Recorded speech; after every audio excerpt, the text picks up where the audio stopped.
A billionaire stood abandoned in court. His expensive lawyers had walked out. Then, from the back of the room, a voice cut through the silence. "I will defend him." It wasn't another attorney. It was Walter Johnson, the courthouse janitor. Why would a black man with no legal training risk everything for a wealthy stranger? The answer will shake you. Marcus Reed adjusted his $15,000 Charvet tie in the empty defense chair. 3 days ago, his legal team occupied 6 seats. Now polished leather showed through the gaps. The air smelled of lemon cleaning spray and panic. Financial fraud carried a 25-year maximum. The indictment claimed Reed moved $280 million through offshore shells while investors received fabricated reports. His 3-piece legal orchestra had played every delay in the book, until yesterday's irreconcilable differences withdrawal motion. No one bought the stated reason. The real fractures emerged during discovery when Reed allegedly ordered his team to destroy a forensic accountant's dissent memo. Legal ethics rules forced their exit. Court watchers noted the timing. 3 hours after prosecutors filed an obstruction addendum, wealth shields until it doesn't. Studies show white-collar defendants suffer credibility collapse after lawyer abandonment. Their conviction rates spike 22% above similarly charged peers. Reed's social capital expired the moment his chair stack emptied. Judge Callahan's bifocals flashed under fluorescent lights. "Mr. Reed, this court cannot proceed without representation. Do you have anyone?" The billionaire's knuckles whitened on the rail. His gaze swept past junior associates who looked away. No one risks career suicide for a toxic client. Silence pooled like spilled ink. Then a mop handle clattered against tile. From the last row, Walter Johnson stepped into the aisle. His janitorial keyring jangled against hip-threaded khakis. The entire gallery turned, some suppressing laughs, others reaching for phones. Prosecutor Morales choked on her Perrier. "Your Honor, this is highly irregular. I know the rules." Walter's voice carried the bass of a man who'd shouted over factory machines. He moved past stunned security, stopping at the bar. Title 28, Section 1654. The right to self-representation extends to non-lawyer assistants. The citation landed like a gavel. Court reporters later admitted mistaking him for retired Judge Winters at first. His posture, spine straight, shoulders squared, didn't match the custodial uniform. Reed mouthed, "Who are you?" as Walter approached. This close, the billionaire saw things the gallery missed. The VA hospital wristband under the shirt cuff, the law library bookmark protruding from Walter's breast pocket. "I'm the man who's been listening," Walter said quietly. Then louder for the record, "Your Honor, if Mr. Reed consents, I'll serve as his defense advisor pro se." Judge Callahan's clerk frantically typed. No precedent covered this. No billionaire represented by a janitor. No cleaner citing federal code. The emergency exit sign buzzed overhead, its red glow washing Reed's face. "Mr. Reed?" The judge waited. Across the room, Walter held out his hand, palm up, calloused. A choice, not a plea. The billionaire hesitated. His Rolex's second hand completed 5 full cycles before he grasped those work-rough fingers. In that moment, the power dynamic flipped. Reed stood slightly behind Walter now, as if the janitor led the billionaire rather than followed. "The off." Jury foreman scribbled a note. 2 others exchanged glances. Morales slammed a binder shut. "This is a mockery of—" "The court recognizes Mr. Johnson as defense advisor," Judge Callahan interrupted. He adjusted his robe, clearly unsettled but unwilling to sanction a constitutional right. "Let's proceed." Walter reached into his dust-stained backpack. He pulled out a legal pad where every margin held handwritten case citations, and something that made Reed gasp. A photocopy of the missing forensic dissent, stamped with a prosecution exhibit number. "How did you—" "Later." Walter slid the document across the table. His pen tapped the chain of custody log where 3 signatures were missing. "Right now, we object to State's Exhibit 22. Walter Johnson's name tag, showed just 2 letters and a last name, but the story behind it spanned decades. That W stood for a 19-year-old drafted into Vietnam, where tanks rattled his eardrums before he turned 20. By 1973, he came home to a country that thanked veterans with one hand while pushing them aside with the other, especially if their skin was black. He'd earned a business degree at night school while working the morning shift at a Detroit auto plant. When the union needed someone to negotiate safety protocols, Walter stepped up. He didn't know it then, but studying labor contracts would become his first legal training. The plant closed 6 months later. Statistics show black veterans faced 37% higher rejection rates for white-collar jobs in the late 70s. Walter's application stack grew taller than his fridge. He took the courthouse janitor job because it had health care, and because it let him watch trials after mopping floors. For 22 years, while attorneys rushed past his mop bucket, Walter noticed things. How certain judges leaned forward during financial testimony, which prosecutors repeated questions when witnesses slipped up. He studied discarded legal pads in trash cans, piecing together strategies like a mechanic diagnosing engines. The break room became his law library. While others played cards, Walter pored over abandoned textbooks with coffee-stained pages. He memorized rules of evidence the way soldiers memorized terrain, because survival depended on it. No one noticed the Vietnamese phrasebook tucked behind his lunch pail, or how he still jumped at slamming doors. One Wednesday in '98, a public defender left an entire case file by the photocopier. Walter returned it immediately, but not before reading how a minor drug charge nearly sent a kid to prison for 10 years. That night he started keeping notes on wrongful convictions. By 2015, he could predict sentencing outcomes before gavels fell. He knew which clerks took shortcuts with evidence logs. His wife thought the late-night studying was nostalgia, until the day Marcus Reed's lawyers walked out. The tremor in Walter's hands wasn't from age when he gripped that mop handle. It was muscle memory, the same feeling he'd had crouched in a rice paddy knowing he had one chance to act. This courtroom wasn't a battlefield, but the stakes felt just as high. When his shoes squeaked on the polished floor, 12 jurors turned first. Then the bailiff. Finally, the judge peered over, his glasses at the man in navy custodial scrubs. None of them saw the calculations running behind Walter's eyes, how he'd already mapped the prosecution's weak spots from discarded draft motions. A legal pad in his locker held 7 pages on Reed's case. He'd found the torn preliminary report near the DA's shredder last month. The numbers never added up right, not since that forensic accountant quit mid-case. As Walter stepped forward, his knee gave that old warning twinge from Vietnam. He ignored it. 22 years of invisible preparation had led here, not to some grand courtroom speech, but to a simple declaration in a room suddenly gone still. The truth about Walter Johnson wasn't in his name tag or work schedule.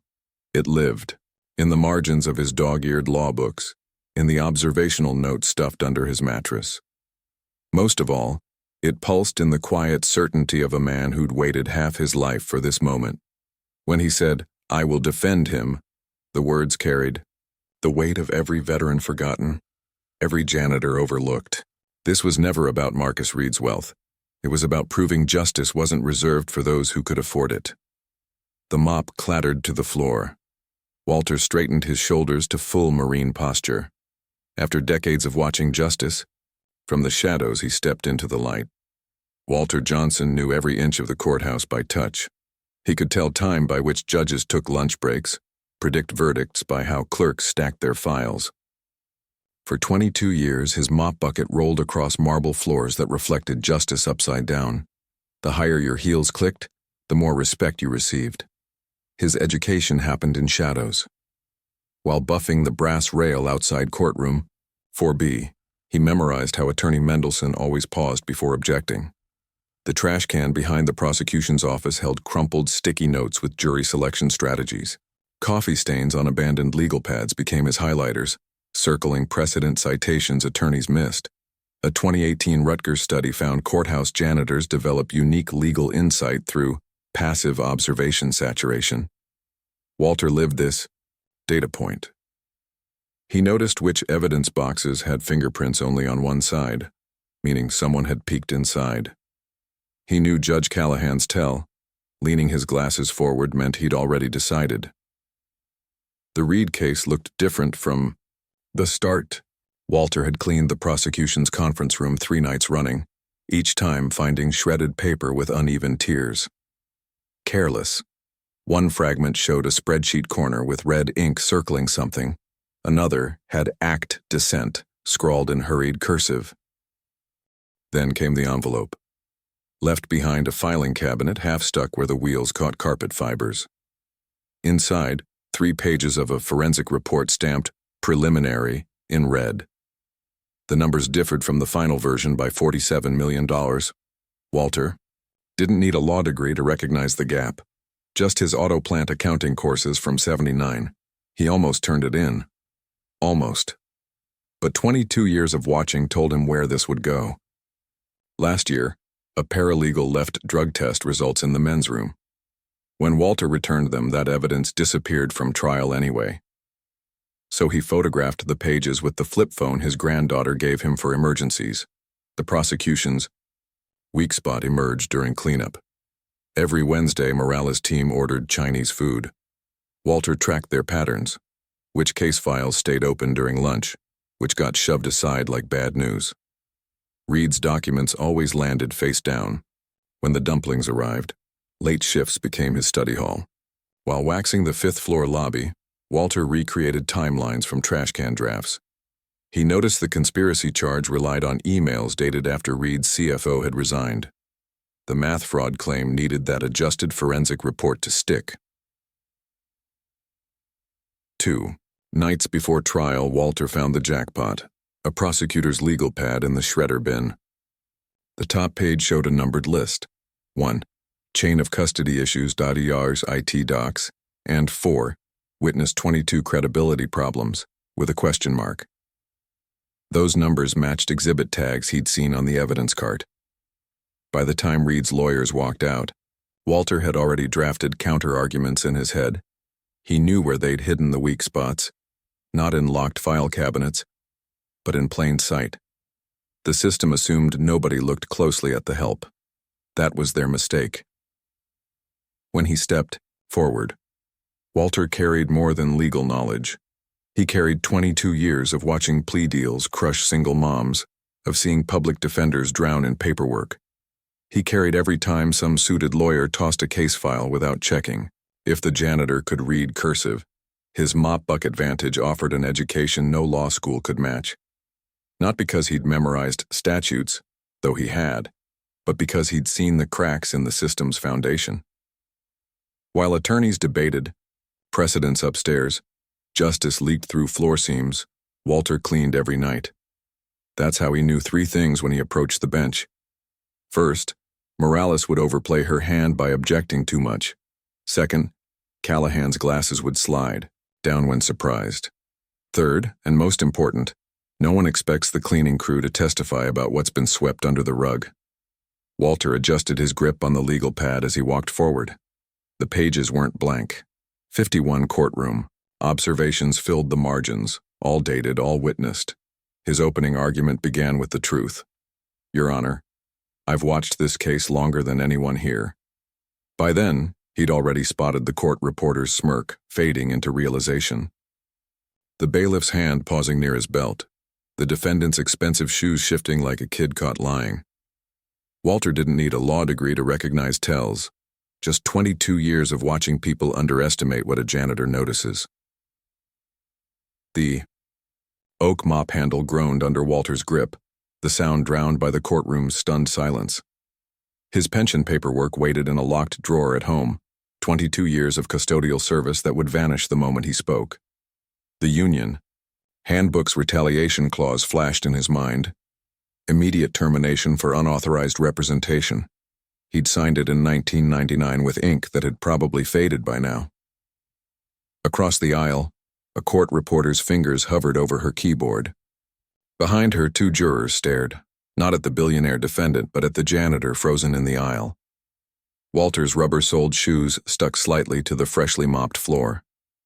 He'd buffed that very spot 3 hours ago, Knowing high-profile cases always drew morning media. Now the buffing compound's citrus scent mixed with the metallic tang of his own sweat. Department of Labor data shows 68% of whistleblowers in service industries face termination within 6 months. For Black workers over 50, that number jumps to 82%. Walter's mind tabulated the math. His VA disability checks wouldn't cover the mortgage, the diabetic medicine for his wife, his granddaughter's community college tuition. A security camera above. Judge Callahan's bench blinked its tiny red light, recording his hesitation. Then the memory surfaced, sharp as broken glass. Vietnam, 1972, a rice paddy where Private Ellison bled out because command wouldn't send a medevac for just a mechanic. Walter had pressed his hands into the wound anyway, whispering, "I got you," until the chopper came too late. The promise he'd made over Ellison's body had no witnesses, no paperwork. Just 2 words. Never again. His fingers tingled with the old phantom ache of dehydration gloves. The courtroom's air conditioning kicked on, lifting the collar of his blue uniform shirt. To his left, a CNN producer mouthed, "Holy shit," to her cameraman. To his right, Reed's Rolex glinted under fluorescent lights, a $50,000 timepiece ticking toward disaster. Studies on moral courage show 3-second decision windows. Walter used all of them. His military training surfaced in checklist precision. Assess the prosecutor's open file, notes visible.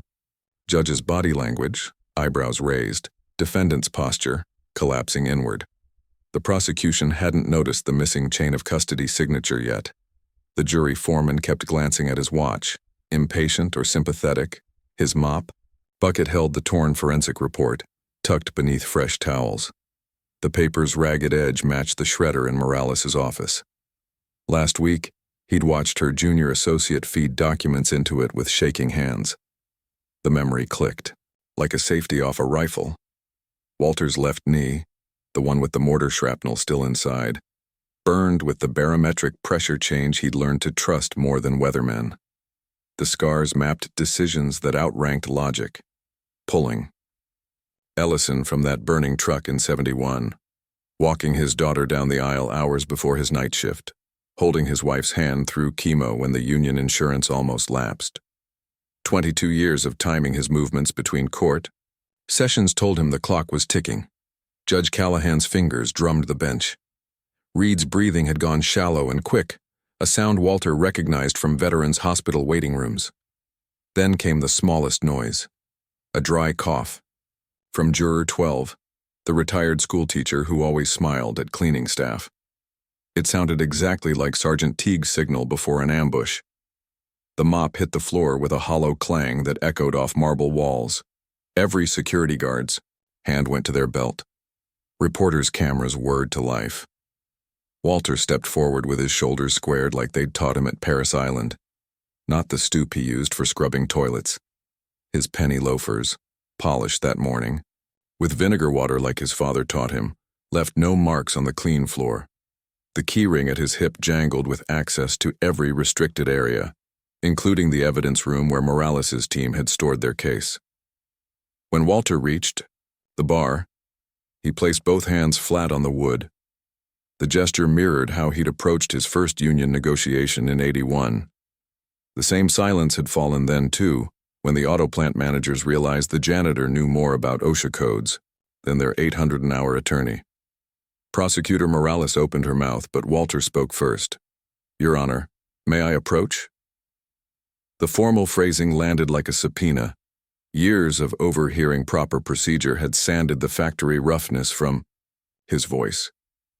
Judge Callahan's glasses slid down his nose, just as they had during Walter's first week cleaning this courtroom in 97, when the public defender fainted from heat exhaustion.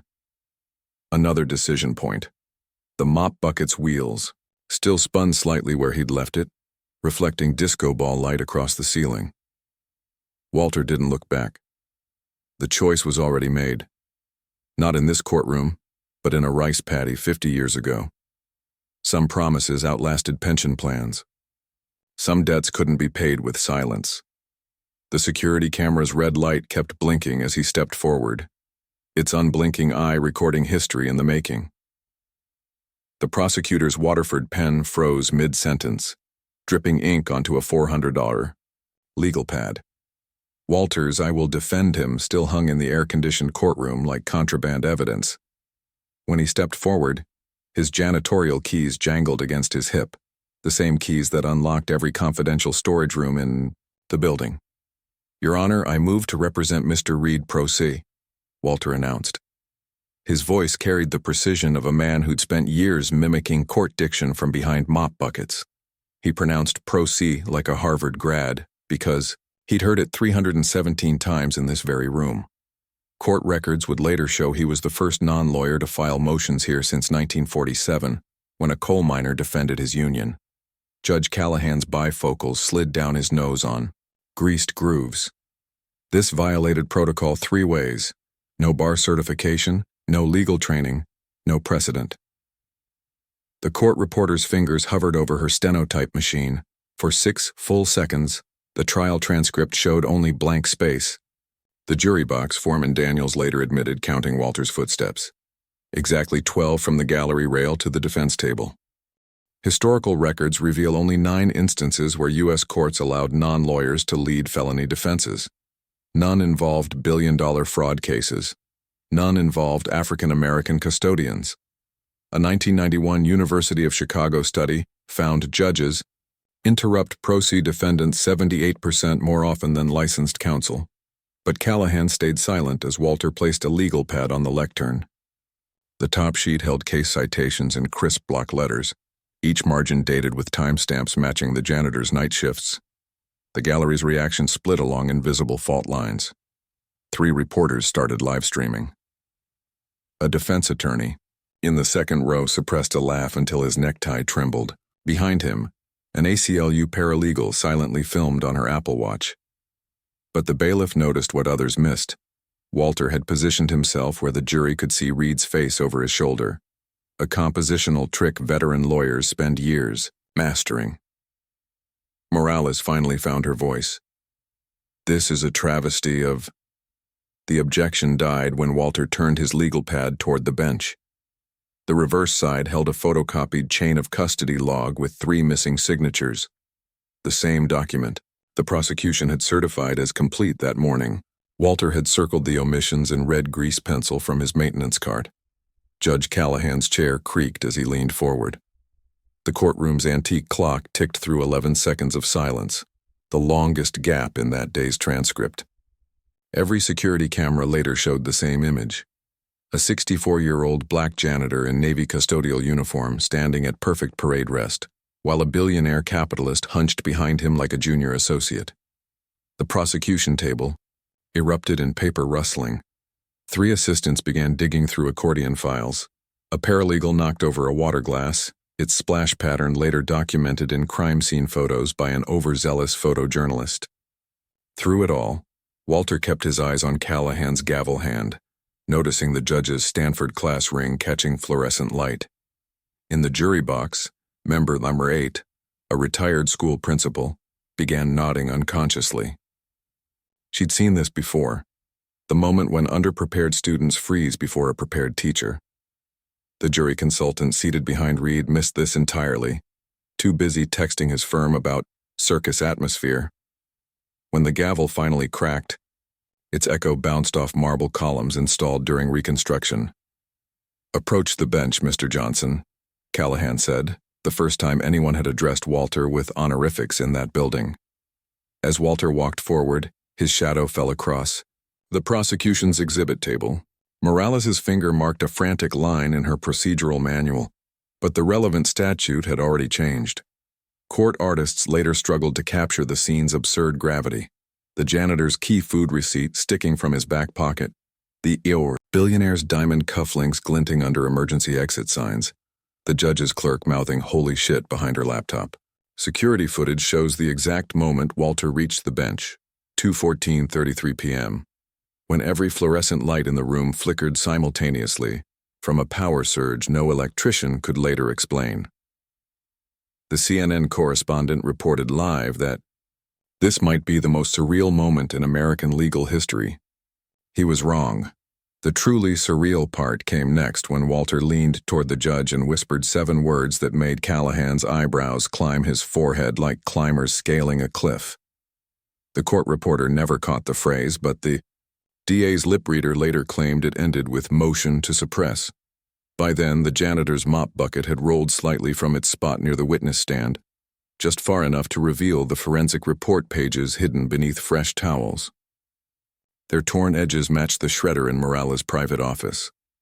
That's when the lead prosecutor finally realized her mistake. You should never leave evidence unattended around cleaning staff, especially when they know exactly where you've hidden the weak spots. Marcus Reed's diamond cufflinks caught the fluorescent lights as his hands shook on the defense table. His 2,000 an hour attorneys had missed it. But Walter's fingers hovered over a footnote in the forensic report. Page 43, he whispered. The accountant disagreed with her own conclusions. His fingernail, still lined with floor wax from last night's shift, tapped a redacted section. The Billionaire's cologne, something expensive and European, couldn't mask the sweat blooming under his collar. White-collar cases live and die on document trails.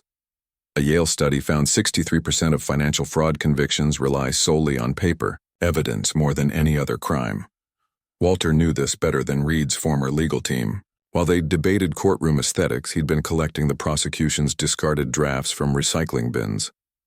The dissent memo appeared on 2 crumpled sheets wedged behind a shredder. Walter had ironed them flat with a janitorial steam cleaner. Now they trembled in Reed's manicured grasp, each page stamped confidential in letters his lawyers never saw. The numbers told a different story. $47 million accounted for differently between drafts, a discrepancy that unraveled the entire fraud claim. Something shifted in Reed's posture. For the first time since his helicopter commute to the courthouse, the billionaire registered actual surprise, not at the document but at its source. This man in a second-hand Oxford shirt knew their case better than the 3 Ivy League graduates he'd fired yesterday. Across the aisle, Morales caught the exchange. Her pen froze mid-motion, then sparked across a legal pad. How does he have that? The question echoed in the jury box where member number 5, a bank manager, adjusted her glasses to watch. Look here, Walter said, turning another page. A coffee ring from the DA's break room stained the corner. He pointed to chain of custody gaps most attorneys would miss, missing initials where evidence changed hands. Small absences that became canyons under scrutiny. They rushed this. Case histories show 41% of overturned financial convictions involve evidence handling errors. Walter didn't cite the statistic, he demonstrated it. His index finger, calloused from 20 years of wringing mops, traced each administrative gap like following a treasure map. The motion he drafted cited Rule 803-6, the business records exception, a procedural move his janitor cart copy of Black's Law Dictionary had helped him master. Reed's face underwent visible recalibration. The entitled sneer he'd used on waitstaff melted into something unfamiliar. His Rolex's second hand completed 12 full rotations before he spoke. Why are you doing this? The whisper carried genuine confusion, the tone of a man encountering an alien concept. Walter didn't mention Vietnam, union halls, or the diabetic strips his wife rationed. He gave the simplest truth. Because I can. The reply reframed their entire dynamic. Not a servant helping his betters, but a skilled professional exercising agency. A gasp rippled through the gallery as Reed did something unprecedented. He pushed his gold Mont Blanc toward Walter. The relay gesture, relinquishing control of legal documents to a custodian, made 2 jurors sit straighter.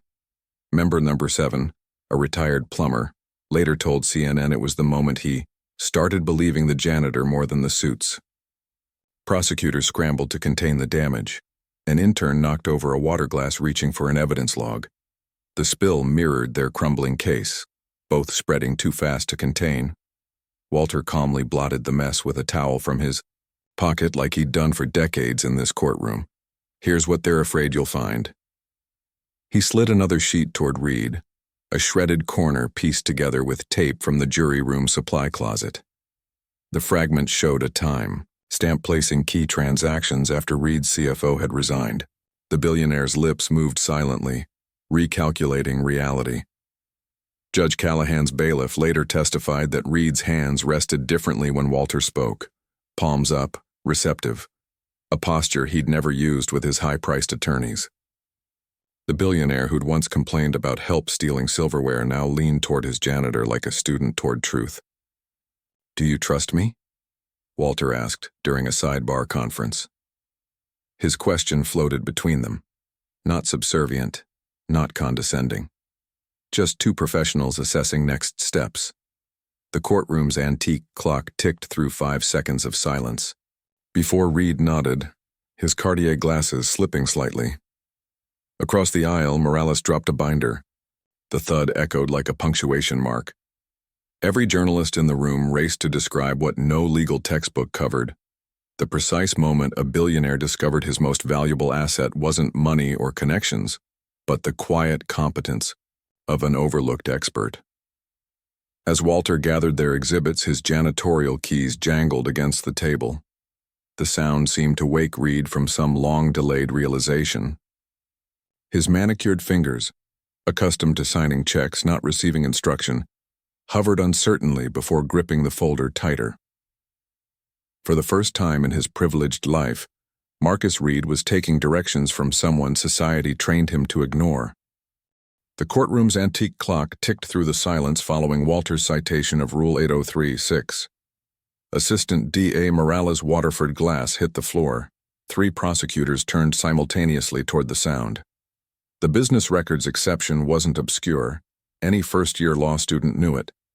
But hearing it invoked by a janitor, with perfect timing during cross-examination, made junior associates exchange glances. Walter's knowledge wasn't accidental. For 6 months, he'd logged every evidence transfer in Morales' office. While buffing, baseboards he'd memorized where chain of custody documents disappeared into locked drawers, and which ones resurfaced with signatures missing.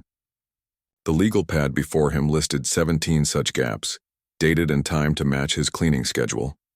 Studies from the National Institute of Justice show financial prosecutions collapse 23% more often when evidence handling errors surface. Walter didn't cite statistics, he demonstrated the pattern. His calloused finger traced missing initials on Exhibit 112, a spreadsheet of Reed's alleged shell transactions. "This analyst signed out the file November 3rd, Walter noted. But Detective Ruiz's signature block shows it was recovered November 2nd. The inconsistency meant evidence could have been altered. At the prosecution table, an intern mouthed, "Oh shit," to a paralegal. Jury member number 4, a retired bookkeeper, leaned forward, squinting at the document. The moment carried an electric charge of cognitive dissonance, the most meticulous analysis in the room coming from a man whose usual tools were mops and disinfectant. Morales tried redirecting. "Your Honor, this is irrelevant." And Exhibit 156, Walter continued, producing another sheet. Received stamp shows 10:15 a.m., but the sign-in log says 2:30 p.m. The margin held his handwritten note. DA break room trash. Original time was edited from 10 to 2. The jury foreman's pen moved like a stock ticker recording market crashes. Across the aisle, 2 prosecutors now stood flipping through binders. Their panic manifested in paper cuts, sweat rings on collars, one attorney's pen shaking so hard it left ink spatters. Walter remained still. His posture mirrored the judge's bench, straight, unflinching. He'd cleaned this courtroom long enough to recognize tells. The way Morales tucked hair behind her ear only when flustered, how her junior associates whispered 3 times faster under pressure, all documented in the margins of his legal pad. Then came the masterstroke. Walter approached the witness stand with a single note card. No pretense, no theatrics. "Ms. Langley," he addressed the forensic accountant, "your preliminary report was 15 pages longer than this final version." The quiet statement landed like an indictment. Morales objected before realizing her mistake. A later filed motion would reveal the irony. By interrupting, she'd signaled the question mattered. Judge Callahan overruled her, and in that moment, the courtroom power structure visibly inverted. The janitor controlled proceedings now. Langley adjusted her glasses. That was a working draft, with vastly different numbers on shell transfers. Walter produced 2 pages side by side. The accountant's eyes darted toward Morales, then back. The jury saw it. At the defense table, Reed forgot to breathe. His $750 manicure dug into the table's edge. Every professional instinct said this shouldn't be happening. Janitors didn't dismantle state cases with trash bin evidence. Yet here they were. The gallery murmured when Walter cited the exact timestamp discrepancies from his notes. 9:37 a.m. trash run versus 3:15 p.m. shredding. His records were too precise to dismiss as luck. This was institutional knowledge, gathered quietly while power players ignored the help. By lunch recess, 3 paralegals sprinted toward the records room. 2 others huddled over a laptop, rereading digital logs they'd sworn matched hard copies. Meanwhile, Walter stood near his mop bucket, sipping coffee from a thermos his wife packed that morning. The prosecution's panic wasn't about one janitor. It was about exposure. Every exchanged glance between attorneys carried the same unspoken dread. What else had this man seen while they pretended he was invisible? In the hallway, Morales shouted into her phone, "Get me the original IT transfer records." Her voice cracked on original, the tell of someone suddenly afraid their case was built on quicksand.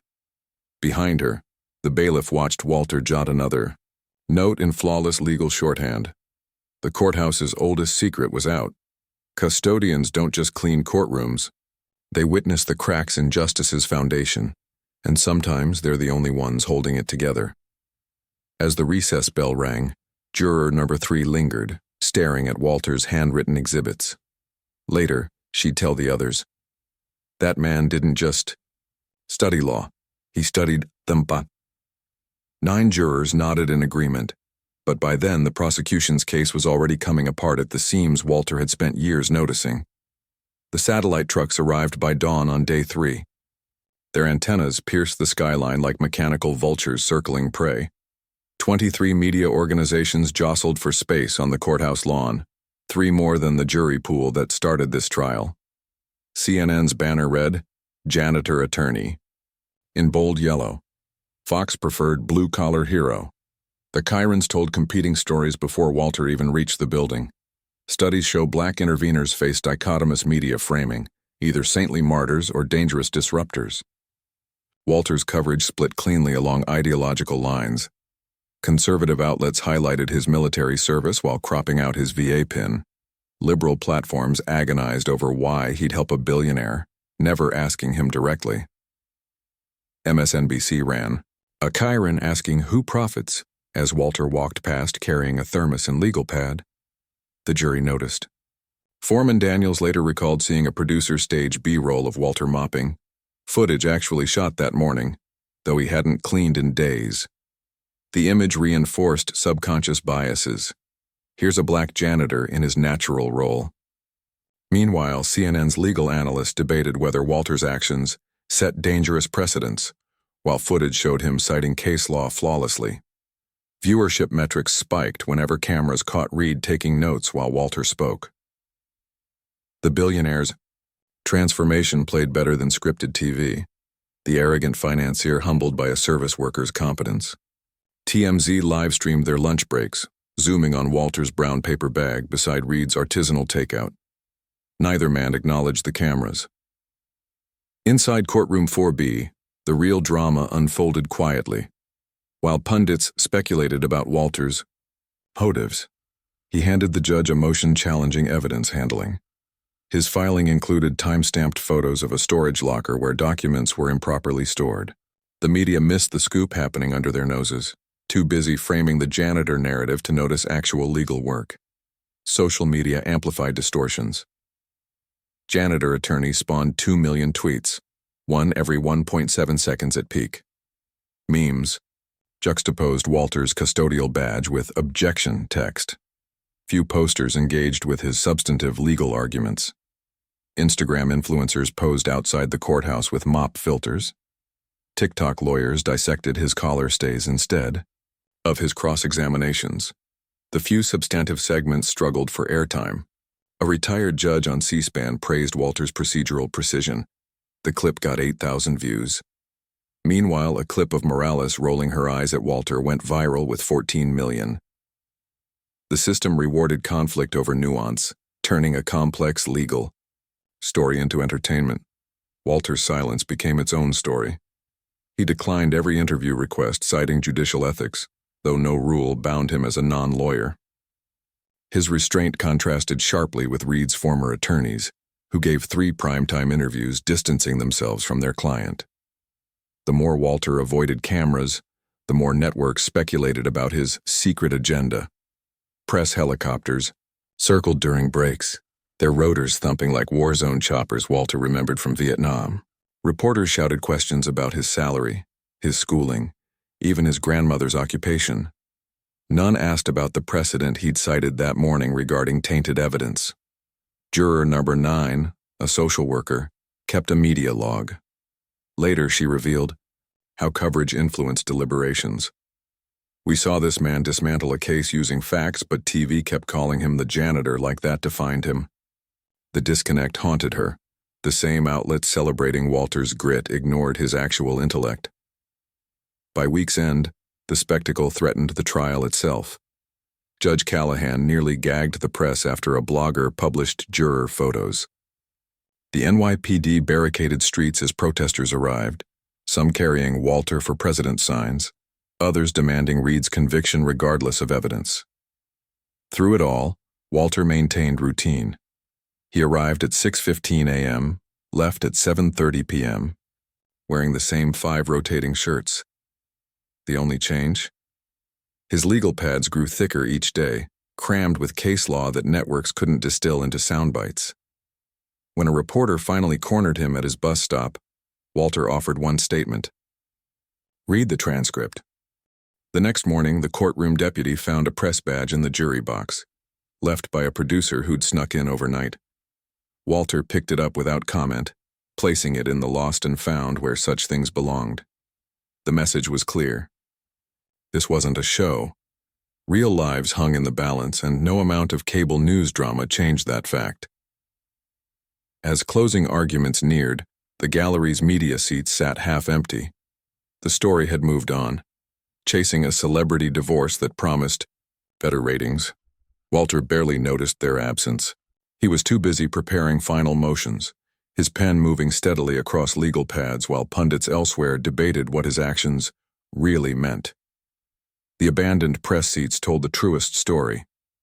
Once the spectacle faded, only the work remained.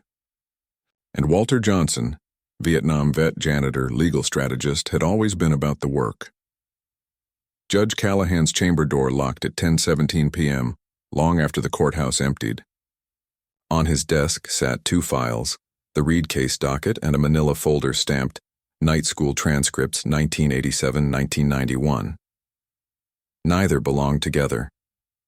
The faint scent of lemon cleaner lingered on the latter, its edges slightly warped from years in a janitor's locker. Callahan rubbed his temple beneath his Yale law ring, weighing the constitutional crisis disguised as a custodial uniform. State bar rules explicitly prohibited non-members from practicing law. Section 14.3 defined practice broadly. Any sustained legal representation required credentials. But Walter Johnson hadn't submitted a single filing under his own credentials. Every motion bore Reed's signature, with "prepared with assistance from W. Johnson" in small print. The janitor knew the loophole. The 6th Amendment guarantees effective assistance, not licensed counsel. Callahan's legal dictionary fell open to that page, its spine cracked from recent use.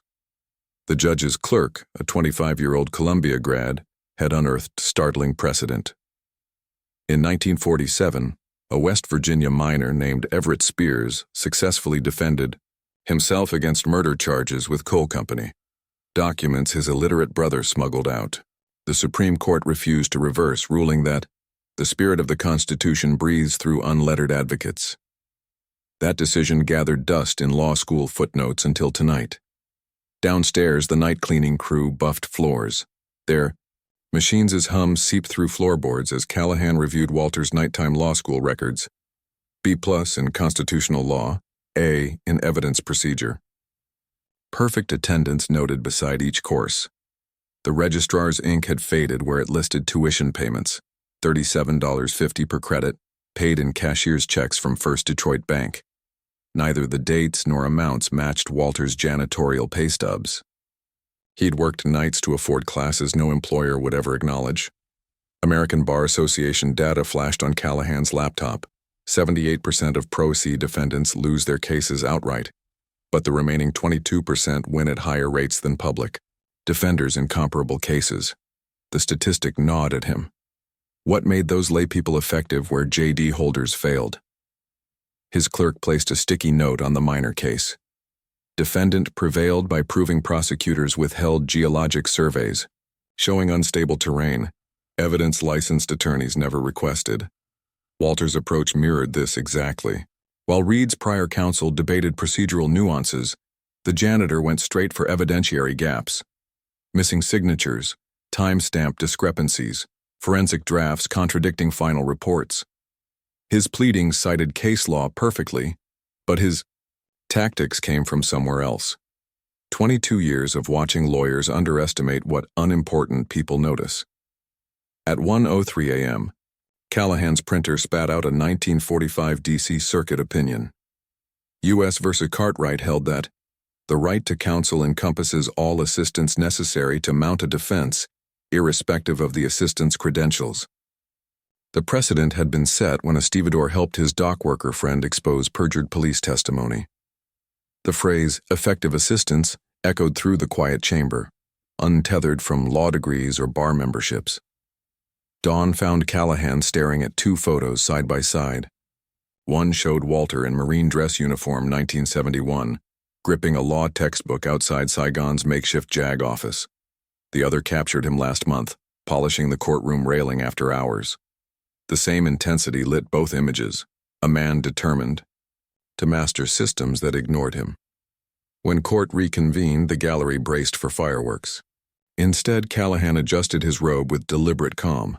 His ruling cited 4 obscure precedents before concluding, Mr. Johnson may continue advisory representation. The careful phrasing acknowledged reality. Walter wasn't practicing law. He was embodying its highest ideals. Morales protested immediately. Your Honor, this is consistent with Justice Harlan's dissent in Ferguson v. Georgia, Callahan interrupted. He didn't mention the minor case. Some truths played better unspoken. Beneath the bench, his clerk smirked at a notepad. Since when do janitors cite Harlan? Later, reporters would miss the real story. They framed Callahan's decision as eccentric benevolence, the kindly judge humoring an upstart custodian. In truth, the ruling protected the court more than Walter. By sanctioning his involvement, Callahan prevented appellate claims of judicial bias. The system had co-opted its own disruption. Only one person grasped the full significance. As Walter gathered his papers, he nodded to Callahan. Not the servile dip courthouse staff used, but the crisp acknowledgement Marines reserve for fellow professionals. The judge returned it almost imperceptibly. Both men knew this wasn't about bending rules. It was about fulfilling the law's promise to those the system trained everyone to overlook. Outside, cameras swarmed. Microphones jammed toward Walter's face. He shouldered past them toward his mop cart, its wheels squeaking down hallways that suddenly felt different. The morning light caught his VA pin as he turned a corner, finally visible to those who'd never thought to look before. Day 7 began like every other, the bailiff's creaky knee brace signaling his arrival before his voice did. Walter watched from the defense table as the prosecution's star witness took the stand. Charles Duval adjusted his tailored suit, a man who'd testified in 3 previous cases Walter had cleaned up after. The janitor's fingers tightened around a legal pad. He'd seen this man ride the DA's private elevator 6 times in 2 months. Duval swore on the Bible about having no financial stake in Reed's conviction. His polished loafers tapped nervously as Morales led him through rehearsed testimony. The numbers sounded convincing, until Walter noticed Duval's left thumb twitch whenever he mentioned dollar amounts. The same tell he'd had in State v. Henderson last year, a case where the informant later admitted to being paid per conviction.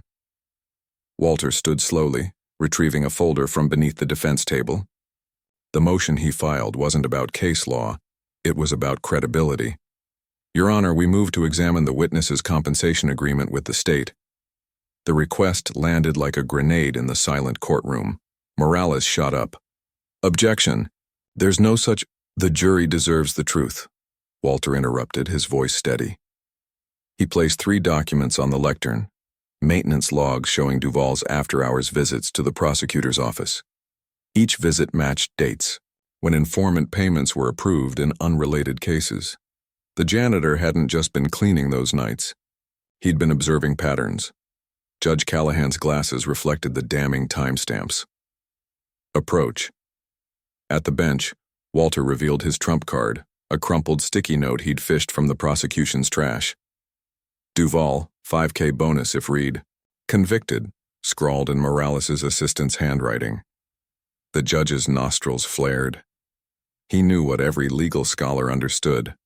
Compensated informant's testimony is 3 times more likely to contain falsehoods, according to the National Registry of Exonerations. Duvall's polished facade cracked when Callahan ordered him to answer. The witness admitted receiving expense reimbursements, $23,500 total, routed through a shell nonprofit. Juror number 5, an accountant, stopped taking notes to stare at the ceiling. The foreman's pen left an ink blot that later stained the deliberation. Notes. Morales demanded a sidebar. Your Honor, Mr. Johnson's methods are within his rights as advisory counsel. Callahan finished. His gavel cut off further protest. Walter didn't smile when Duvall perjured himself 3 more times under cross-examination. He simply cited dates and dollar amounts, all gleaned from discarded administrative forms he'd collected during night shifts. The prosecution's foundational witness unraveled thread by thread, his lies exposed not by a lawyer's theatrics, but by a janitor's meticulous record-keeping. By afternoon recess, 3 jurors avoided eye contact with Morales. The court artist captured the pivotal moment, Walter holding a trash can liner with one hand while pointing to payment records with the other. The symbolism resonated beyond the courtroom. Systems meant to dispose of inconvenient truths had, instead, preserved them, because someone always empties the bins. Duvall's credibility wasn't the only casualty. The prosecution's entire strategy relied on his testimony linking Reed to offshore accounts. Without him, their case became a house of cards built on checked-out evidence logs and altered time stamps, all vulnerabilities Walter had documented while the DA's team assumed cleaning staff couldn't read case numbers. When court adjourned, Reed whispered, "How did you know?" Walter nodded toward the exit where Duvall was shoving reporters aside. "That man always uses the staff bathroom, never waits in line with other witnesses." A lifetime of being overlooked had trained Walter to notice what others ignored, the little habits that reveal unspoken truths. Outside, satellite trucks broadcast the fallout live. Pundits missed the real story. Not that a janitor outmaneuvered prosecutors, but that the justice system's most overlooked worker had played by its rules better than its officers. The turning point wasn't theatrical. It was methodical, quiet, and devastating, like justice itself should be. The next morning, juror number 7 brought a freshly sharpened pencil. She'd need it. The real deliberations were just beginning. Marcus. Reed's fingers gripped the handle of Walter's worn leather briefcase as they walked into the courthouse on day 9. The billionaire who once made assistants carry 3 phones now carried legal pads and highlighters for his janitor. His Brioni suit jacket hung slightly askew, the left pocket stretched from the note cards he'd started carrying. A Yale study on privilege found high net worth individuals averaged just 17 seconds of daily conversation with service workers. Reed used to clock in below that baseline. Now he took dictation from a man whose paychecks he could have doubled with pocket change. The transformation showed in small gestures, holding doors for stenographers, nodding at security guards by name. Courtroom artists captured the role reversal. In early sketches, Reed loomed center frame while Walter faded into the background. Now their compositions placed Walter at the table's head. Reed leaning in like an apprentice. The billionaire's hands, once constantly checking his Rolex, now stayed still unless taking notes. "He's teaching me how to be human," Reed confessed to his wife during a recess call. The admission came after he'd watched Walter greet every janitor in the hallway by first name. Research from Harvard's Kennedy School shows cross-class contact reduces entitled behavior by 38%. But Reed's shift went deeper than statistics. The defense table told the story. Walter's materials stood neatly stacked, motions flagged with colored tabs, transcripts highlighted in a color-coded system. Reed's space held one legal pad filled with meticulous handwriting, each page dated and initialed. Gone were the exasperated sighs and eye rolls he'd shown his prior attorneys. During breaks, Reed's family began occupying the same bench as Walter's wife and granddaughter. Court reporters noted the billionaire's teenage son staring at Walter's VA pin, then quietly removing his own designer headphones. When Walter's wife offered Reed's daughter a cough drop, the girl accepted it like a rare gift. Privilege realization often follows concrete experiences, not abstract lectures. For Reed, the turning point came when Walter corrected him on a legal citation. The billionaire automatically reached for his wallet, then froze, face flushing. That reflexive gesture, tipping someone for knowledge, exposed his worldview's cracks. The courtroom's cleaning staff noticed the change first. Reed started wiping his own coffee spills. He stepped around freshly mopped floors instead of trudging through them. Small acts, but telling ones for a man whose homes had staffs larger than the courthouse's entire janitorial team. Then came the letter. Reed drafted it longhand on yellow legal paper during deliberations. His apology to former employees went beyond legal necessity. He admitted to fostering a culture where people became line items.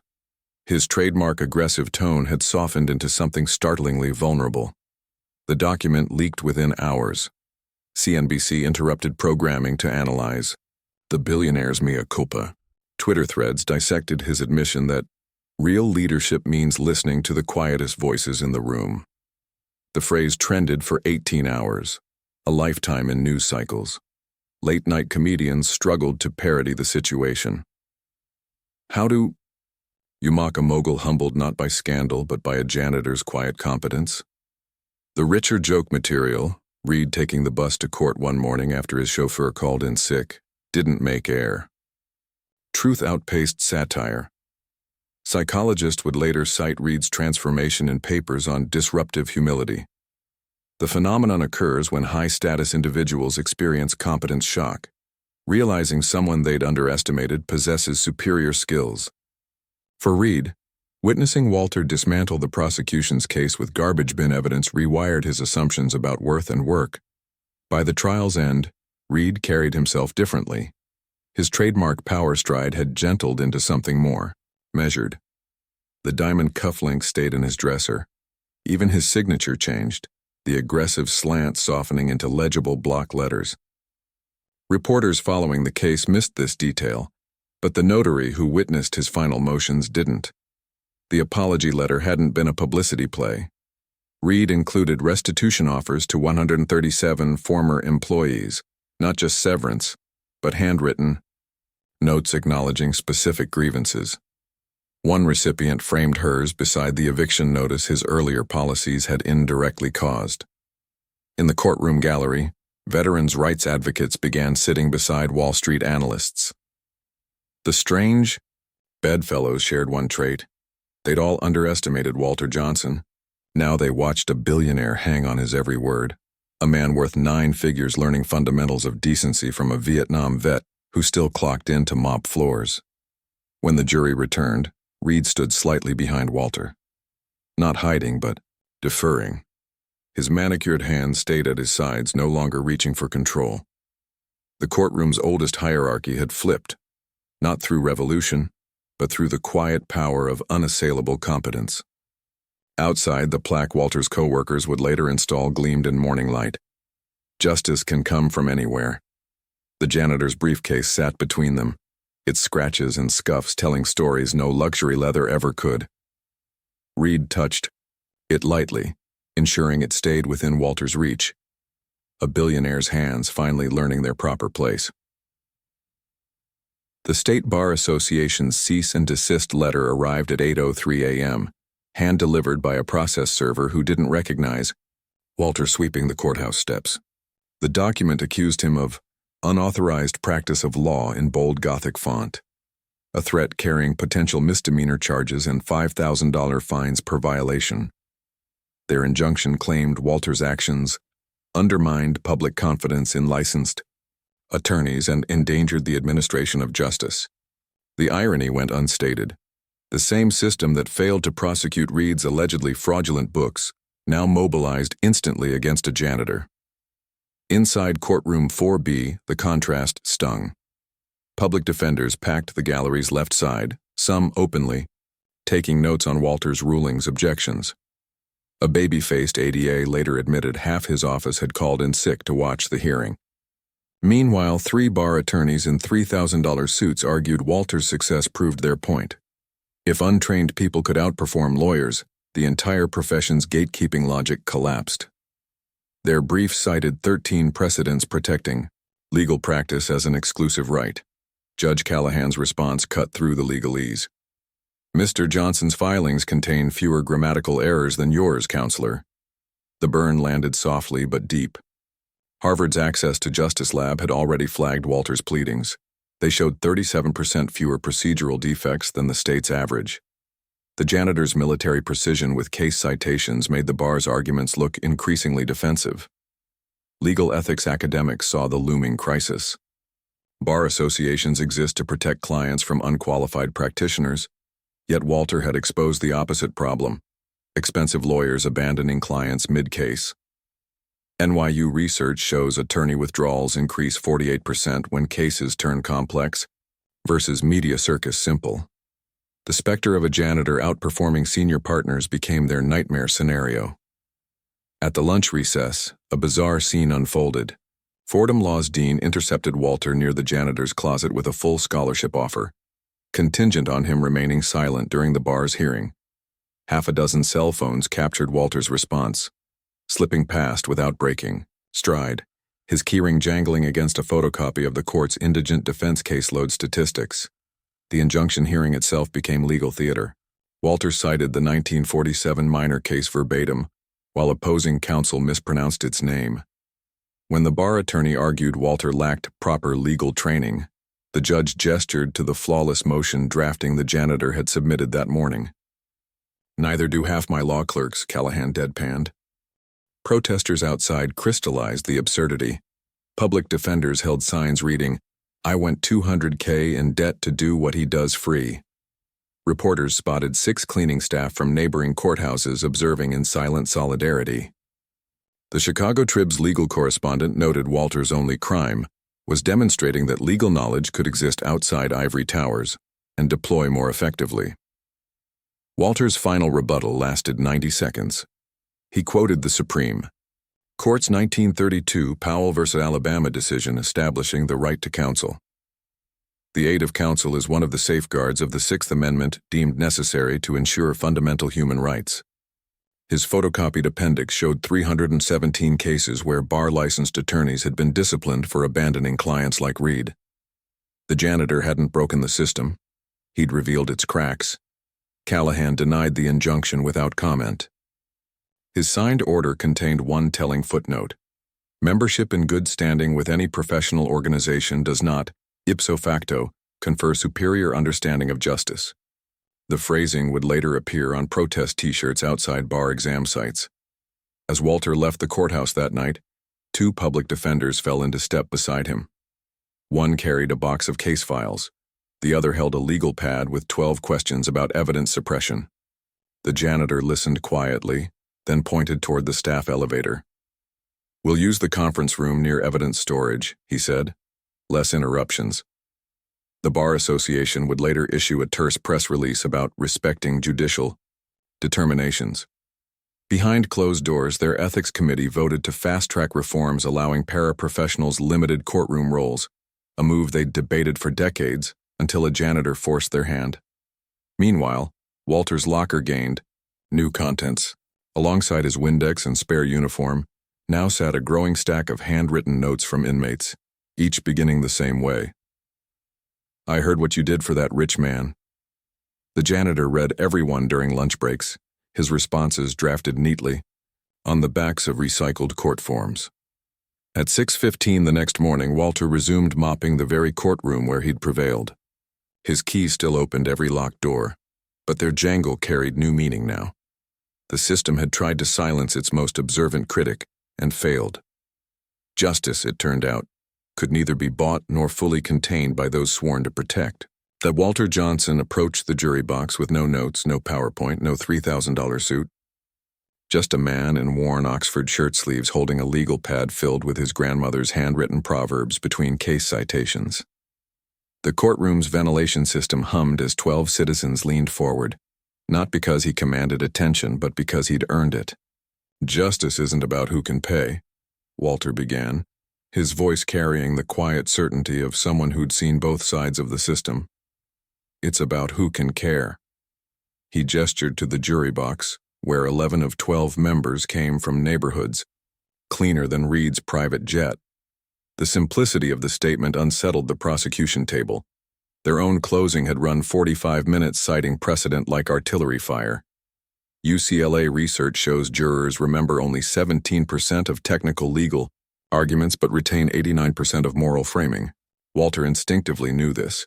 His closing lasted 22 minutes, one for each year he'd spent observing trials while pushing a mop. He quoted Blackstone's, "Better 10 guilty escape than 1 innocent suffer," then pivoted to his grandmother's adage, "A clean floor shows respect, a clean conscience shows character." The jury foreman's pencil stopped moving. He'd heard enough legal jargon this trial to last a lifetime. Walter's handwritten notes became his secret weapon. He referenced small moments the official transcript missed. How the prosecution's star witness had adjusted his tie 3 times when lying about compensation. How a forensic analyst's voice cracked on cross when describing evidence she hadn't personally verified. These weren't legal objections. They were human observations only someone ignored by power players would notice. The prosecution's rebuttal focused on technicalities, chain of custody procedures, statutory interpretation. Their 800-an-hour expert witness droned about reasonable doubt standards, never noticing juror number 7's eyes glazing over. Walter had already undercut their entire case by doing something radical, treating the jury like intelligent equals rather than passive receptors. In the gallery, a law student counted Walter's eye contact. He made direct visual contact with each juror 7 times on average. The DA's team had averaged 1.3, mostly looking at their notes. Cornell jury studies later confirmed what the student suspected. Engagement frequency directly correlates with perceived credibility. Walter's final move stunned the room. From his janitorial cart, he produced a stack of sandwich wrappers, the same brand the jury ate during lunch breaks. On each, he'd recorded their unguarded conversations about the case, not to use against them, but to demonstrate how real people discuss justice when no lawyers are listening. "You've been weighing this carefully," he said, holding up a napkin where 2 jurors debated reasonable doubt. "Trust that instinct." The prosecution objected, but the damage was done. Walter had revealed their deepest fear, that ordinary people might understand justice better than professionals complicating it with legalese. 12 faces showed varying degrees of recognition, a nurse nodding at healthcare parallels, a teacher scribbling notes, a mechanic recognizing the same diagnostic approach he used on engines. Morales's final attempt to reframe the narrative fell flat. Her PowerPoint slides looked sterile against Walter's human-scale appeal. When she cited case law about financial fraud elements, juror number 4, an accountant, actually rolled her eyes. The jury had already decided whom they believed. As the judge dismissed them to deliberate, no one missed how 7 jurors glanced at Walter on their way out. Deliberations lasted 4 hours, barely enough time to order lunch. Later, juror number 9, a social worker, would tell reporters they spent most of that time reviewing Walter's highlighted evidence rather than the prosecution's binders. "He made it make sense," she said, struggling to explain what the legal analysts on CNN kept missing. Around 3:17 p.m., the janitor's cart was spotted moving down the hallway toward the deliberation room. Walter stopped 30 feet short, just close enough to ensure the floor stayed polished, just far enough to avoid any impropriety. The bailiff watched him kneel to buff a scuff mark left by a nervous juror's shoe. When the verdict came, it wasn't the foreman's voice that lingered in the room. It was the squeak of Walter's cartwheels as he pushed it back against the wall, a sound the billionaire defendant would later admit haunted him more than any jail sentence ever could. The janitor's closing argument hadn't just won a case. It exposed how rarely justice wears a working man's clothes. The jury box creaked as 12 citizens stood in unison. Walter Johnson locked his knees at parade rest. Military posture drilled into him at Paris Island 50 years earlier. His janitorial keys hung motionless against his hip. The courtroom's air conditioning kicked on, ruffling the edges of the verdict form in the foreman's hands. On count 1, fraud conspiracy, the foreman's voice caught. 4,000 miles away, financial markets froze. We find the defendant not guilty. The next 6 counts tumbled out faster, each not guilty, hitting the prosecution table like a hammer. A data clerk later confirmed this was the fastest white-collar acquittal in the district's history. 4 hours and 17 minutes of deliberation. Marcus Reed made a wet, choking sound. His diamond cufflinks scraped the defense table as he slumped forward. The billionaire who'd stared down SEC raids and hostile takeovers now shook with sobs.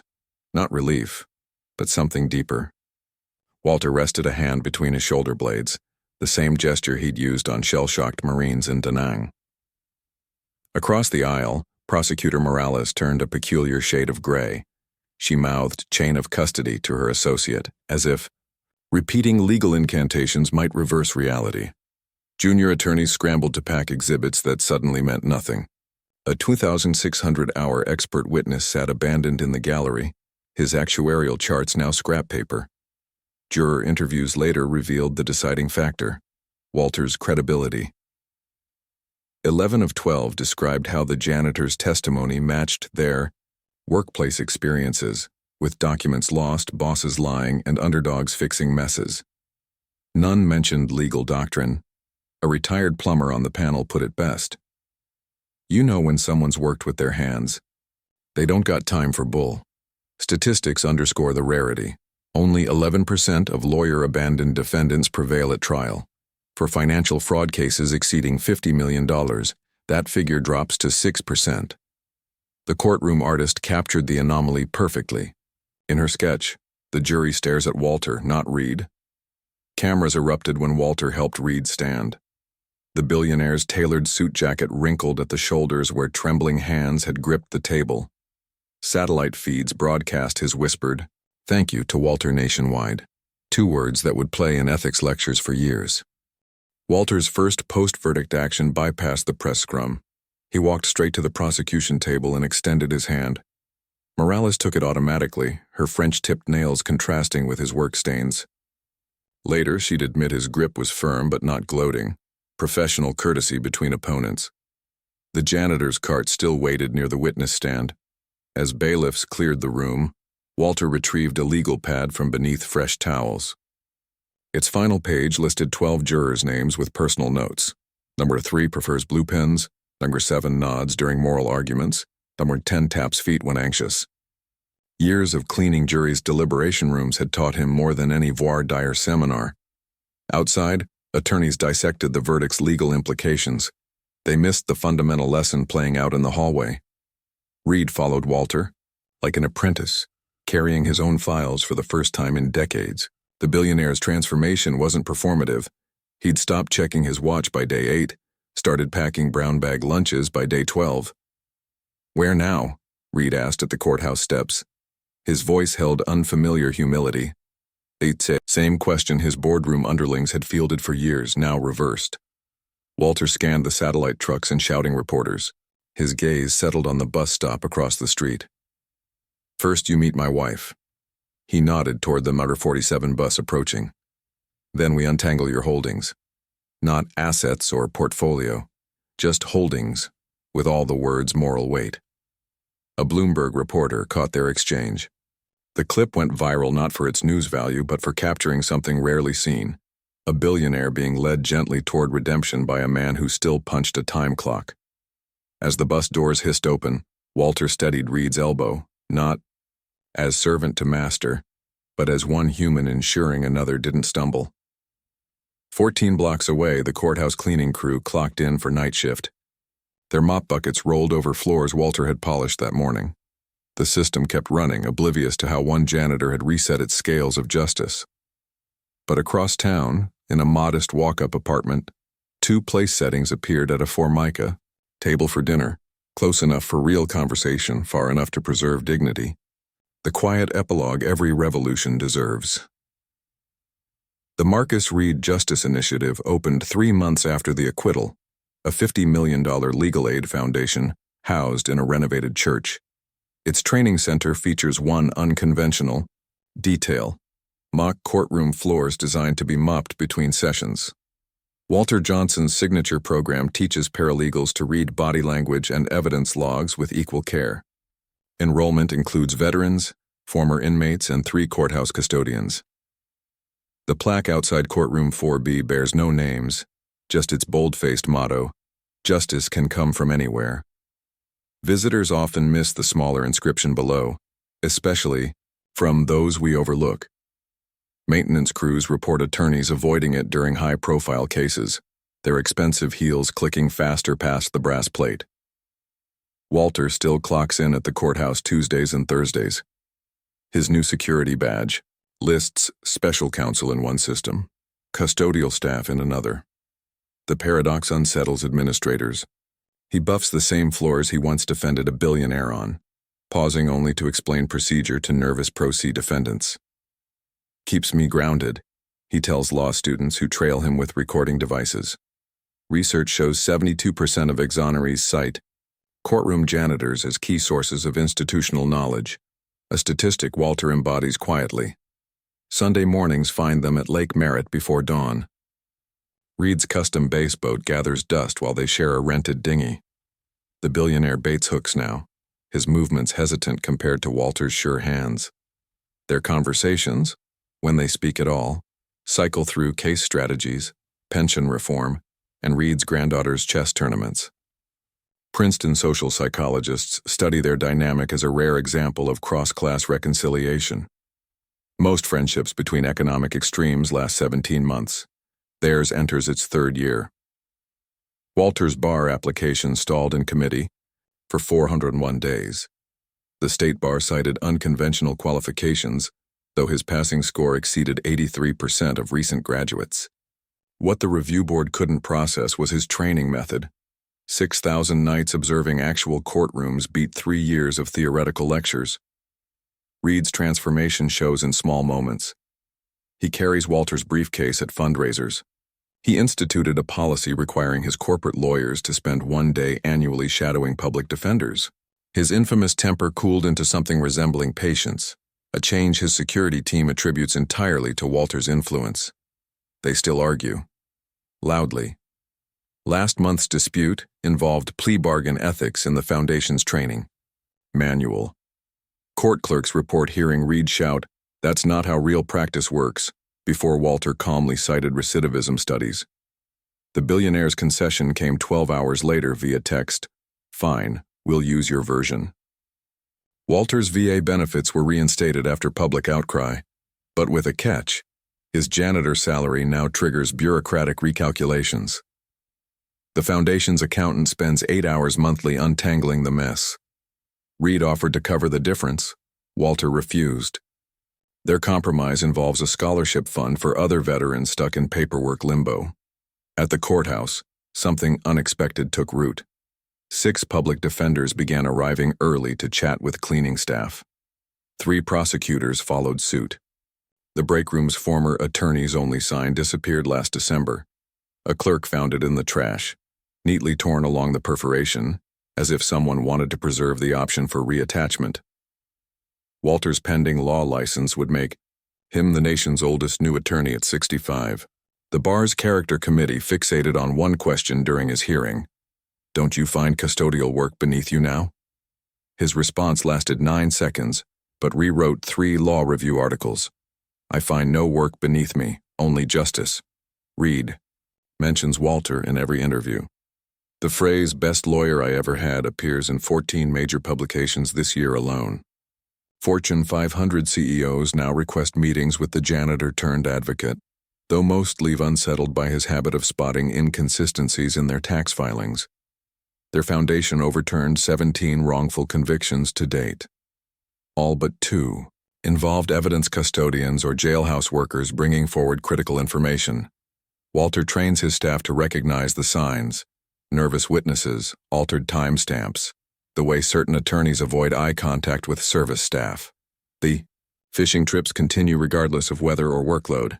Reed keeps a legal pad in his tackle box now. Walter brings sack lunches for both. Their most photographed moment happened last March, the billionaire holding an umbrella over Walter as he taught a homeless veteran to file a motion near the courthouse steps. What began as a legal anomaly became something quieter and more durable, not a feel-good story, but proof that justice relies less on credentials than on character. The plaque outside courtroom 4B will eventually tarnish. The foundation may outlive them both. But every Sunday at dawn, 2 fishing lines still break, the surface of Lake Merritt, one held by hands that once counted billions, the other by fingers that know every crevice of a mop handle. Walter Johnson's case sent tremors through the American legal system that continue to reverberate. 3 state legislatures, Arizona, Vermont, and Oregon, passed Johnson amendments allowing non-lawyer court advocates in financial and misdemeanor cases. The reforms came quietly, buried in appropriations bills, but their impact is measurable. 16 public defender offices now employ courtroom specialists, often retired paralegals or law students, to support overwhelmed attorneys. The American Bar Association's Task Force on Affordability released findings last month that read, like Walter's career retrospective, their report showed 73% of Americans can't afford legal representation, while 40% of law school graduates leave the profession within 5 years. The recommended solution?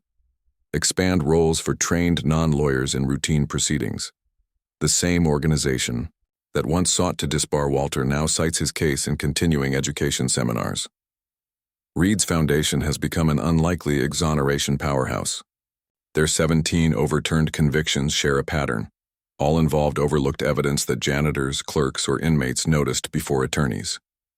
One case turned on a fingerprint technician's observation that a detective's report contradicted the timestamp on recovered evidence.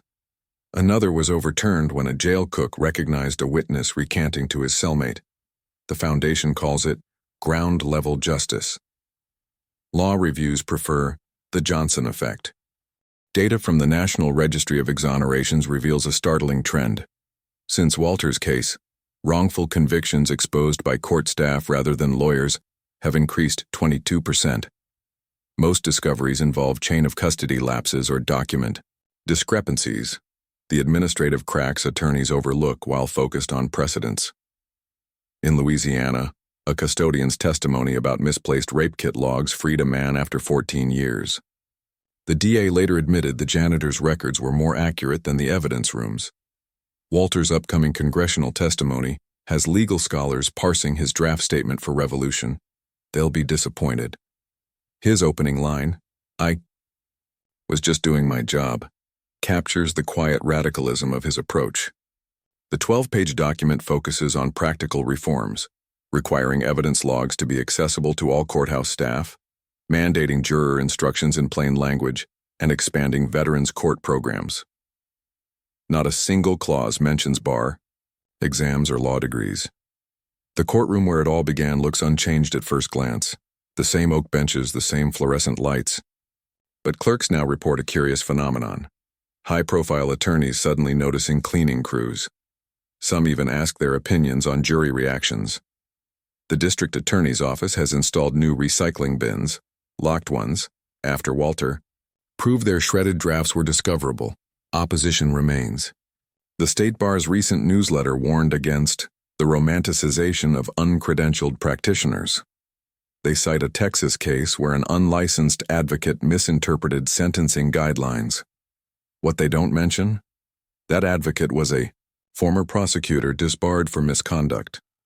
Justice Department data shows intriguing shifts. In districts with Johnson-style programs, Average case durations dropped 19%. Pro-C defendants' success rates improved 37%. Most strikingly, attorney withdrawal requests in complex cases fell by half, perhaps because abandoning clients now risks comparison to a janitor's ethics. Walter spends little time on this statistics. His focus remains the daily work, training paralegals to spot evidentiary gaps, mentoring veterans navigating VA claims, even teaching law students how to read a courtroom's nonverbal cues. The Foundation's fellowship program reserves half its slots for applicants without college degrees, prioritizing military veterans and former court staff. In 3 weeks, he'll enter the Capitol hearing room wearing the same shoes that once echoed through empty courthouse corridors at dawn. The same keyring will jingle at his hip, though now it opens law libraries instead of supply closets. When the cameras flash, they'll miss the essential truth. Walter Johnson isn't revolutionizing the system.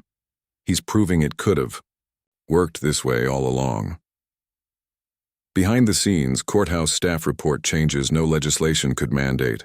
Prosecutors double-checking evidence logs, judges making eye contact with interpreters and bailiffs. A public defender in Cleveland credits Walter's case for her office's new policy. Always listen to the court reporter's off-record observations. The most telling reform emerged organically. In 14 states, court administrators now include janitorial supervisors in case management meetings. Not as diversity gestures, but because those crews know where documents get misfiled, which witnesses fidget at the vending machines, how juries really deliberate when they think no one's listening. Walter's congressional statement ends with a Vietnam analogy, how his platoon survived by treating every soldier as an intelligence asset, regardless of rank. The lesson applies. Justice fails when we ignore those closest to its mechanisms. His final recommendation is characteristically simple. Hire more veterans as court clerks, it reads. They know how to watch for what others miss. As reforms spread, one truth becomes clear. The system didn't change Walter Johnson. He changed what we expect from the system itself, and that reckoning is only beginning. The VA benefits check never arrived in April. Walter noticed its absence when paying his wife's medical bills, $412 for insulin vials that should have been covered. The letter came 3 days later. Temporary. Suspension pending administrative review. No specifics, just a case number and a 1-800 hotline that disconnected after 40 minutes on hold. His landlord slipped a non-renewal notice under the door that same afternoon. The reason cited, building renovations, seemed plausible until Walter recognized the signature. Retired Judge Henderson owned the complex. Anonymous complaints flooded the state bar's grievance portal within weeks of the trial. 12 separate allegations accused Walter of legal theatrics and unauthorized practice. Each came from burner email accounts, all typed in similar sentence structure. The bar dismissed them procedurally, but not before news leaks framed Walter as a self-aggrandizing fraud. His diabetic wife canceled 2 doctor's appointments that month, fearing copays. Research from Columbia University shows 89% of moral courage exemplars face retaliation within 6 months. The pattern holds. Whistleblowers get audits. Reformers get audits. The mechanism is bureaucratic, impersonal. Walter's file at the VA somehow triggered a benefits reconciliation process, requiring 16 forms and 4 notarized affidavits. The caseworker assigned, a Ms. Langford, turned out to be the sister-in-law of the lead prosecutor from Reed's trial. Then the letters started arriving. 14,000 envelopes piled up in Walter's tiny apartment, some typed on letterhead, others scrawled in prison-issue pencil. A Jacksonville janitor described overhearing cops falsify evidence logs. A VA nurse confessed she'd seen disability claims intentionally misfiled. 43 death row inmates wrote identical pleas. You proved someone finally listens. Walter sorted them by category, documentary evidence in one pile, witness accounts in another. The system had tried to silence him. The people responded with evidence. Not all pushback was covert. At the courthouse, 3 attorneys began conspicuously checking their belongings whenever Walter cleaned nearby. A deputy DA accidentally spilled coffee on his legal pad during a recess. The intimidation attempts backfired. Each slight reinforced Walter's credibility with the clerks and bailiffs who'd seen decades of underhanded tactics. 3 months into the backlash, President Torres mentioned Walter during a primetime criminal justice address. The reference lasted 9 seconds, just enough to note courageous examples of everyday Americans demanding fairness. But it altered the equation instantly. VA operators who'd stonewalled Walter suddenly located his filing. The same bar committee that stalled his law license application fast-tracked approval for a special credentialing pathway. VA Director Franklin made the apology in person. He flew to Oakland unannounced, standing awkwardly in Walter's apartment doorway, while the janitor finished packing his law books for night classes. Franklin's prepared speech mentioned regrettable processing errors and systemic miscommunications. Walter listened silently before setting down a stack of letters from inmates. "These people need your apology more," he said. The next day, the VA announced sweeping reforms for veteran legal advocates. The furnished apartment Reed offered still sits empty. Walter pays market rent at a veterans' housing complex near the courthouse, the lease now ironclad under federal protections. His new landlord is a former Marine who served with Walter's cousin in Fallujah. The building's maintenance crew sometimes asked for help with legal paperwork. Walter reviews eviction notices during lunch breaks. Retaliation leaves scars even after justice prevails. Walter's VA file now bears a permanent, high-profile case flag requiring monthly reviews. His janitorial supervisor checks every trash bag for suspicious materials before disposal. The courthouse installed new security cameras facing the custodial closets, ostensibly for equipment protection. But the letters keep coming. Walter files each one carefully, cross-referenced by date and evidentiary value. Some days, he arrives early to read them in the courthouse law library, the same books he studied for 22 years after mopping floors. The librarians no longer charge him late fees. The system tried to break Walter Johnson with paperwork and whispers. It underestimated what veterans learn in war and janitors learn in silence. Endurance isn't victory, but it makes victory possible. When Director Franklin asked why Walter hadn't gone public with the retaliation, the answer came wrapped in a Marine's pragmatism. "I was busy." Now those 14,000 letters form the backbone of his congressional testimony, not as grievances but as evidence, each one documenting how systems punish those who hold them accountable. The apartment lease, the benefit delays, the anonymous complaints, all meticulously cataloged alongside the letters they provoked. Walter Johnson built a case file against injustice itself. Next month he'll enter the Capitol with that file tucked under one arm. The same VA that suspended his benefits now provides his security clearance. His witness chair will face legislators who've never hauled trash or buffed floors but might finally understand why those who do see the cracks others ignore. The retaliation failed. The testimony remains. The Yale law syllabus lists the Johnson intervention between habeas corpus and voir dire. Second years now debate its ethics implications. When does unconventional help become unauthorized practice? Their casebook uses Reed's trial. Footnotes highlight how Walter noticed evidence even forensic accountants missed. Across campus, Marcus Reed's $20 million endowment funds 3 HBCU legal clinics prioritizing non-traditional students. The applications ask one unusual question. Describe a time you saw solutions others overlooked. Some attorneys still call it the janitor circus. At last year's state bar conference, a senior partner joked about needing better trash cans after losing to a pro se defendant. The laughter died when a public defender stood and recounted how her client won using Walter's methods. Data from the National Center for State Courts shows a 31% increase in self-represented filings since the trial, with win rates climbing 14%. The quiet revolution spreads in courthouse hallways, not headlines. Walter's memoir draft circulates among editors as both legal text and human artifact. Reed's marginal notes reveal their unlikely friendship. "You're too kind here," "I was an arrogant ass," scribbled beside the trial's first meeting. The working title, Mop Bucket Justice, was his granddaughter's idea. Chapter 7 details finding shredded evidence. Chapter 12 explains VA benefits law. Publishers want more drama. Walter insists on including the janitorial duty checklist he followed during trial breaks. The changes emerge in unexpected places. Tennessee's judicial conduct rules now mandate training on nonverbal cues from courtroom staff. Arizona courts employ procedure observers, often retired clerks, to ensure attorneys don't cut corners. At Harvard, Professor Lintott's Implementing Johnson seminar assigns students to follow custodians for a shift. One team discovered a judge's sentencing discrepancies through maintenance logs showing unusually late nights before harsh rulings.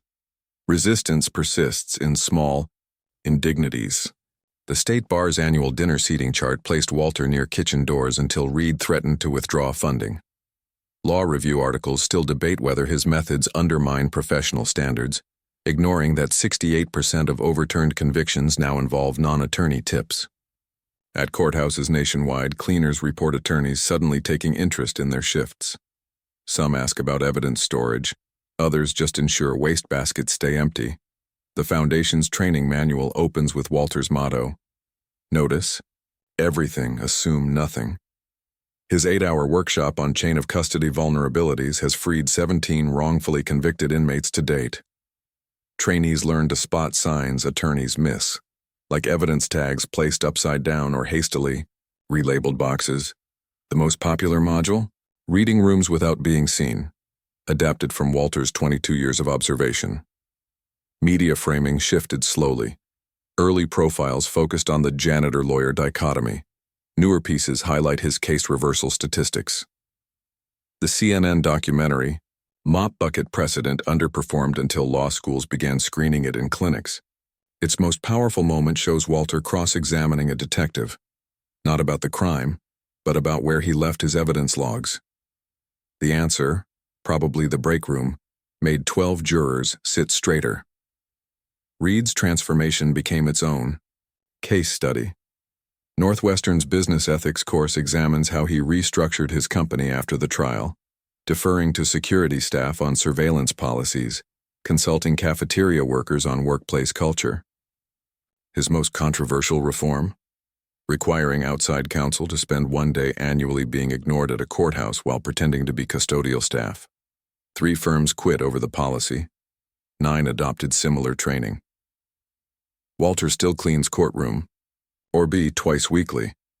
Judges now pause sidebar conversations when he nears, not for secrecy but decorum. The plaque outside gains new scratches yearly from visitors tracing its words. One phrase stands clearest where fingers linger, "From those we overlook." Behind the bench, the same mop bucket sits in its corner. Only newer bailiffs ask why it holds law books instead of cleaning supplies. The forthcoming congressional testimony has think tanks scrambling. Walter's draft focuses on practicalities, standardizing evidence logs, simplifying jury instructions, expanding veterans' access. Section 6 proposes recruiting more court staff from military police. Their evidence training surpasses most paralegal programs. Reed's only edit came on page 11, where he circled systemic change and wrote, "Call it what it is, accountability." At 6:15 each morning, Walter arrives early to review case files before his shift. The same law students who once ignored him now cluster for advice.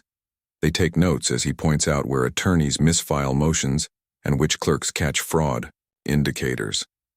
His key ring still jangles with master access, not by special privilege but because maintenance never requested it back. The system adjusted just enough to accommodate him.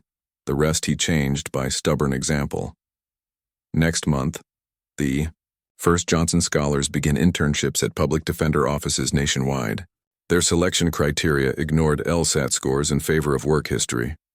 Half are veterans, 3 cleaned courthouses. They'll train under Walter's guidance, not just in law, but in noticing what privileged eyes filter out. The syllabus's final lesson comes from his VA pin and faded uniform. Credentials matter less than what you do with what you see. Their textbooks arrive with an unconventional bookmark, a plastic keycard granting after-hours access to evidence rooms and janitorial closets alike. Walter Johnson proved you don't need a law degree to recognize justice. His hands knew courtroom floors better than most lawyers knew their case files. When he stepped forward for Marcus Reed, he showed us what real courage looks like, not in a suit, but in work boots. This channel exists for stories like his, for the janitors, the overlooked, the people who change systems from the ground up. Type 1 if you believe the best advocates might be mopping floors right now. We'll keep bringing you stories that challenge who gets to be the hero. Because heroes don't always wear the expected uniform.